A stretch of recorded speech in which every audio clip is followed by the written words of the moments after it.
કોઈ ગરીબ સ્ત્રી હોય, એને દવાની જરૂર હોય, એને પ્રસૂતિ આવે એમ હોય, એને ઘરમાં પૈસા ન હોય, કોઈ ગરીબના જીવનમાં બહુ મોટી બીમારી આવે અને ઓપરેશનના એની પાસે પૈસા ન હોય, તો આ વિડીયોને વધુમાં વધુ લોકો સુધી વાયરલ કરીને તમે ગરીબોની સેવાનું એક બહુ મોટું કામ કરશો.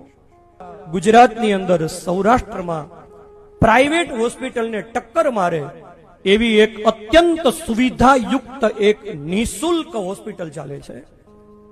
અને આ નિઃશુલ્ક હોસ્પિટલ એટલે ભાવનગર જિલ્લાના ઉમરાળા તાલુકાનું ટીંબી ગામ સ્વામી શ્રી નિર્દોષાનંદ માનવ સેવા હોસ્પિટલ આ હોસ્પિટલનું નામ છે. અને મને ગૌરવ થાય છે કે અમારા ગુરુદેવ સ્વામી શ્રી નિર્દોષાનંદ સરસ્વતીજી મહારાજ એમના સદશિવ સંકલ્પથી બનેલી આ અસ્પતાલ કે આ હોસ્પિટલની અંદર કેશ કાઉન્ટર જ નથી. આ હોસ્પિટલની અંદર એક રૂપિયો લેવામાં આવતો નથી. આ હોસ્પિટલમાં જે દર્દીઓ આવે ને એ દર્દીઓને ભગવાનનું સ્વરૂપ માનીને દર્દી નારાયણ કહેવામાં આવે છે. મારે વાત એ કહેવી છે કે એક તપસ્વી સંતના આશીર્વાદથી આ હોસ્પિટલમાં દર્દીઓ રડતા રડતા આવે છે અને હસતા હસતા જાય છે. ક્યારેક તમને સમય મળે ને તો આ ભાવનગર જિલ્લાના ઉમરાળા તાલુકાના ટીંબી ગામમાં સ્થપાયેલી અમારા ગુરુદેવના શિવ સંકલ્પથી આ સ્થપાયેલી હોસ્પિટલની મુલાકાત લેજો.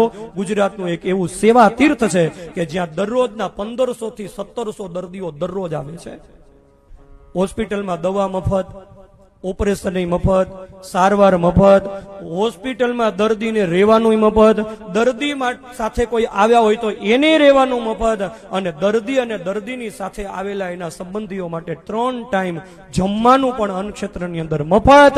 ગાયના દૂધ સાથે સાંજે વાળું કરાવવામાં આવે દર્દીઓને. આવી અદ્યતન હોસ્પિટલ નિઃશુલ્ક ચાલે છે. 1 રૂપિયો ને લેવામાં આવતો નથી દર્દીઓની પાસેથી.